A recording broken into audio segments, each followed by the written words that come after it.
Hello friends, फिर से welcome है हमारे YouTube channel your success study में।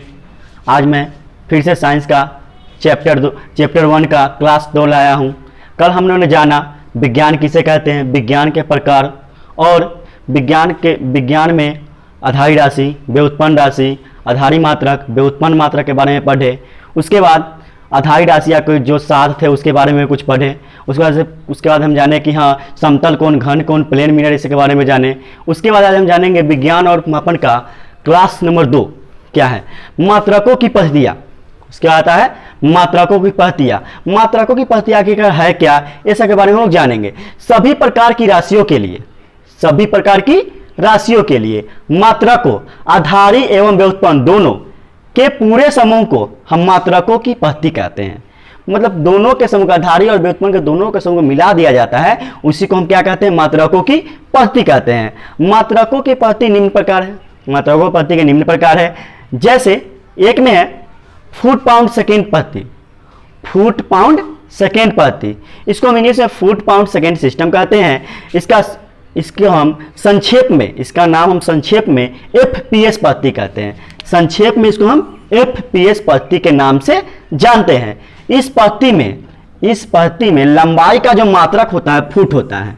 इस पद्धति में लंबाई का मात्रक फुट होता है और द्रव्यमान का मात्रक पाउंड होता है और समय का मात्रक जो हमारा होता है सेकेंड होता है। समय का मात्रक होता है सेकेंड। इसे हम ब्रिटिश पद्धति के नाम से भी जानते हैं। जो फुट पाउंड सेकेंड पद्धति है उसको हम संक्षेप में FPS पद्धति कहते हैं। संक्षेप में उसको हम FPS पद्धति कहते हैं। उसमें इस पद्धति में लंबाई का मात्रक जो होता है क्या होता है, फुट होता है और द्रव्यमान का मात्रक पाउंड होता है और समय का मात्रक क्या होता है, सेकेंड होता है। इसे हम ब्रिटिश पद्धति के नाम से भी जानते हैं। उसके बाद आता है आपका 2 नंबर सेंटीमीटर ग्राम सेकेंड पद्धति।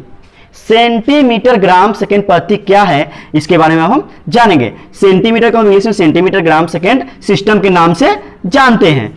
इस पद्धति को हम संक्षेप में CGS यानी CGS पद्धति के नाम से जानते हैं। इस पद्धति को हम संक्षेप में CGS पद्धति भी कहते हैं। उसके बाद इस पद्धति में लंबाई का मात्रक होता है सेंटीमीटर होता है।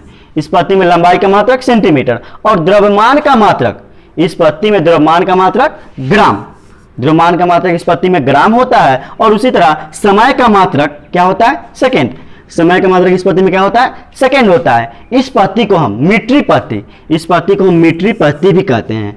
जो सेंटीमीटर ग्राम सेकेंड पद्धति है उसको हम मीट्रिक पद्धति के नाम से भी जानते हैं, या फ्रांस की पद्धति या फ्रेंचाइज, इसको हम कहते हैं फ्रेंचाइज सिस्टम के नाम से भी जानते हैं सेंटीमीटर ग्राम सेकेंड पद्धति को। फिर से समझ लेते हैं सेंटीमीटर ग्राम सेकेंड पद्धति है क्या। सेंटीमीटर ग्राम सेकेंड पद्धति इसको हम संक्षेप में CGS पद्धति कहते हैं। इसे हम संक्षेप में CGS पद्धति कहते हैं। इस पद्धति में लंबाई का मात्रक सेंटीमीटर और द्रव्यमान का मात्रक हमारा ग्राम और समय का मात्रक क्या होता है, सेकेंड। इस पद्धति को हम मीट्रिक पद्धति भी कह सकते हैं, फ्रेंचाइज सिस्टम भी कह सकते हैं और एक और बताएं हम आपको क्या, इस पद्धति को संक्षेप में CGS पद्धति भी कहते हैं। उसके बाद आते हैं 3 नंबर मीटर किलोग्राम पद्धति। आखिर मीटर किलोग्राम पद्धति सिस्टम, इसको हम इंग्लिश में कहते हैं। इसे संक्षेप में हम MKS पद्धति कहते हैं। सबका पहला वर्ड ले लेते हैं, इसी को हम संक्षेप में नाम रख देते हैं। जैसे कि हम इसमें बोले फुट पाउंड सेकेंड में, तो यहाँ फर्स्ट अक्षर F ले लिए, सेकेंड अक्षर P ले लिया और थर्ड अक्षर S ले लिए, तो क्या हुआ FPS पद्धति। क्या हुआ ये FPS foot pound second system. उसी तरह इसमें सेंटीमीटर ग्राम सेकेंड पद्धति में C लिए पहले का, उसका G लिया, उसका S लिए, इसीलिए हम संक्षेप में इसको क्या कहते हैं, CGS पद्धति कह दिए। अब आता है 3rd नंबर मीटर किलोग्राम पद्धति। मीटर किलोग्राम पद्धति का पहल का अक्षर हम M लिए और इसका किलोग्राम का K लिए और इसका ये सिस्टम का S ले लिए, इसीलिए इसको हम संक्षेप में क्या कहेंगे, MKS पद्धति भी कह सकते हैं। उसके बाद इसमें लंबाई का मात्रक मीटर होता है। मीटर किलोग्राम पद्धति में लंबाई का मात्रक मीटर और द्रव्यमान का मात्रक किलोग्राम, और द्रव्यमान का मात्रक क्या होता है, किलोग्राम होता है। उसी तरह समय का मात्रक होता है सेकेंड। समय का मात्रक क्या होता है, सेकेंड होता है। इसे हम मैट्रिक पद्धति भी कहते हैं। जो मीटर किलोग्राम पद्धति है उसे हम मैट्रिक पद्धति भी कहते हैं। यह अंतर्राष्ट्रीय पद्धति के नाम से भी जाना जाता है, मतलब पूरे विश्व में यही पद्धति चलता है। चलिए हम लोग जानते हैं मानक एसआई उपसर्ग क्या होता है। मानक एसआई उपसर्ग यानी उपसर्ग कहने का मतलब मिली, माइक्रो, नैनो, पिको, फेम्टो, एटो, ये सब आपका उपसर्ग हो गया। और उसका अंश यानी उसका मान क्या होता है, अंश मान, और उसका संकेत क्या होता है। जैसे एक नंबर में दिया हुआ आपको मिली, जो हम मिली होता है उसका अंश मान क्या होता है, तो मिली का 10⁻³ होता है, 10⁻³ होता है, उसका संकेत क्या होता है, m होता है। उसी तरह माइक्रो का 10⁻⁶ होता है, इसको क्या बोलते हैं हम, इसका संकेत जो होता है म्यू, इसका संकेत होता है क्या, म्यू। माइक्रो का संकेत क्या होता है, म्यू होता है। नैनो का संकेत क्या होता है, 10 अंश होता है 10⁻⁹ या n होता है। जैसे आपसे क्वेश्चन पूछेगा 1 नैनोमीटर कितने के बराबर होता है, आपसे क्वेश्चन पूछेगा 1 नैनोमीटर कितने के बराबर होता है, आप बोलिएगा 10⁻⁹ के बराबर होता है। क्वेश्चन इसी तरह से आता है। इसी तरह से इसमें क्वेश्चन पूछेगा 1 माइक्रोमीटर कितने के बराबर होता है और उसका संकेत क्या हो सकता है, तो क्या होगा 1 माइक्रोमीटर 10⁻⁶ और उसका संकेत क्या होगा, म्यू। ये हम लिख सकते हैं या कोई पूछे तो बता सकते हैं इसको। उस तरह आता है पिको 10⁻⁻12 होता है, यानी 10⁻⁻12 होता है और उसका संकेत पी होता है। उसी तरह फेम्टो, उसे क्या है, फेम्टो का होता है 10⁻⁻15, अंश मान जो उसका होता है 10⁻⁻15 होता है और उसका संकेत क्या होता है, एफ होता है। उस तरह आता है एटो, क्या आता है, एटो का जो होता है अंश 10⁻18 होता है। एटो का क्या होता है, अंश मान 10⁻18 और उसका संकेत क्या होता है, ए होता है। इसको याद करने के लिए सिंपल से रख लेंगे मिली, माइक्रो, नैनो, पहले 3 जल्द याद करेंगे, मिली, माइक्रो, नैनो, पिको, फेम्टो, एटो, मिली, माइक्रो, नैनो, पिको, फेम्टो, एटो, मिली, माइक्रो, नैनो, पिको, फेम्टो, एटो, मिली, माइक्रो, नैनो, पिको, फेम्टो, एटो। उसके बाद इसका अब सीरियल है 3, 6, 9, 12, 15, 18 आराम से हो जाएगा। उस तरह आता है, फिर ये तो हो गया माइनस वाला आपका, ये प्लस वाला हम देखिए किलो, मेगा, जीगा, टेरा, पेटा, एक्सा। तो किलो का क्या होता है 10⁻3। अगर हम सामान खरीदने जाते हैं, कोई 1 केजी चीनी का मांग करते हैं या के लिए प्याज कहते हैं लेने के लिए, तो क्या करते हैं, वो कहते हैं 1 केजी दीजिए, 1 केजी दे दीजिए, यानी 1000 ग्राम होता है जो आप मांगते हैं। और इसी को हम शॉर्ट में क्या 10 को 3 में गुना करेंगे तो आपका 1000 आता है, 10 का पावर 1, 10 के पावर 1, 10 के पावर 1, इसको जोड़ेंगे 10 के पावर 3 आ जाएगा। यही क्या है, इसी को हम संकेत मतलब अंश मान में निकाल दिया, उसका संकेत क्या होता है, के होता है।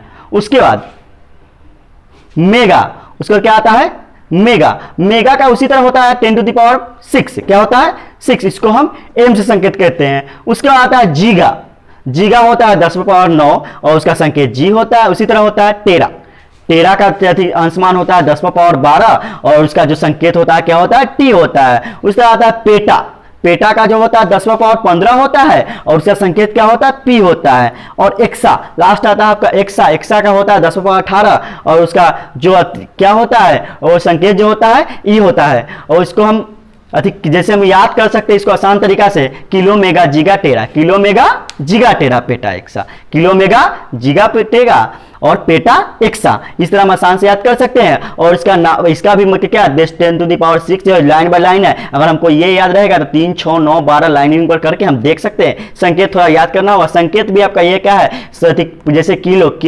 किलो का पहला अक्षर के होता है, संकेत है 1, 2 तो 1, 2 हो, आपको चेंज मिलेगा, नहीं तो सबका लगभग वही है, इसीलिए इसको याद करने में आसान होगा। और एग्जाम पॉइंट ऑफ व्यू से क्वेश्चन भी इंपॉर्टेंट होता है, इसमें से क्वेश्चन आने का चांस रहता है।